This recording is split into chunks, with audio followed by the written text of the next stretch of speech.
জেদ্দায় Bangladesh consulate general media focal point প্রথম সচিব মোহাম্মদ কামরুজ্জামানের সাথে মতবিনিময় করেছে রিপোর্টার্স অ্যাসোসিয়েশন অব ইলেকট্রনিক মিডিয়ার সাংবাদিক ফোরাম। এই সময় উপস্থিত ছিলেন শ্রম councillor Aminul Islam, councillor Altaf Hossain, councillor Azizur Rahman, consul K M Salauddin, Jeddah Sonali bank প্রতিনিধি সৈয়দ মঞ্জুরুল ইসলাম। অন্যদিকে সাংবাদিক প্রতিনিধি হিসেবে উপস্থিত ছিলেন সংগঠনের সভাপতি এম ওয়াই আলাউদ্দিন, সোহেল রানা, মাসুদ সেলিম, বাহারউদ্দিন বকুল, হানিফ সরকার উজ্জ্বল, সাজিদুল ইসলাম, মোহাম্মদ ফিরোজ, আল মামুন শিপন, মোবারক হোসেন ভুইয়া সহ অনেকে।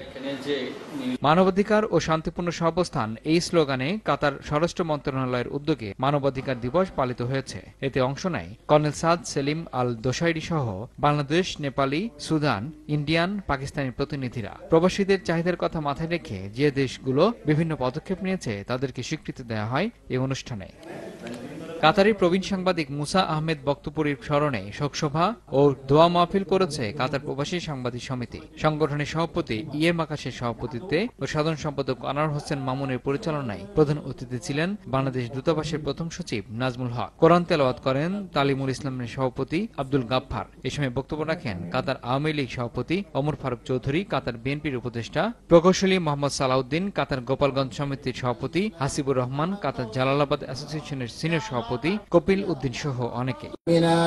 আনোয়ারা উপজেলা পরিষদের চেয়ারম্যান তৌহিদুল হক চৌধুরীকে আখতারুজ্জামান চৌধুরী বাবু স্মৃতি সংসদের উদ্যোগে গণসংবর্ধনা দেওয়া হয়েছে। সংগঠনের সভাপতি ইয়াসিন চৌধুরীর সভাপতিত্বে সাধারণ সম্পাদক মোহাম্মদ ইলিয়াসের সঞ্চালনায় অনুষ্ঠানের প্রধান অতিথি ছিলেন আলহাজ তৌহিদুল হক চৌধুরী। প্রধান বক্তা ছিলেন অধ্যাপক এম এস সবুর। বিশেষ অতিথি ছিলেন মোহাম্মদ সেলিম উদ্দিন চৌধুরী, আবু তাহের, প্রকৌশলী নজরুল ইসলাম, আবুল হোসেন, ওয়াসিম আহমেদ মারুফ, শাহাবুদ্দিন, হামিদুর রহমান সহ অনেকে। সৌদি সফররত ময়মনসিংহ জেলা গফরগাঁও উপজেলা আওয়ামী লীগের নেতার সাথে মতবিনিময় করেছেন প্রবাসী বাংলাদেশিরা। এ সময় মক্কায় অবস্থানরত প্রবাসীদের বিভিন্ন সমস্যার কথা শোনেন তিনি। প্রবাসী বাংলাদেশিরা বেতন সহ সুযোগ বৃদ্ধির জন্য বাংলাদেশ সরকারের মনোযোগ আকর্ষণ করেন। এ সময় উপস্থিত ছিলেন মক্কা কমিউনিটি নেতা মোহাম্মদ নবীন খান, মোহাম্মদ আলাল, আব্দুল মানিক সহ অনেকে। ইমরুল হাসান, RTV।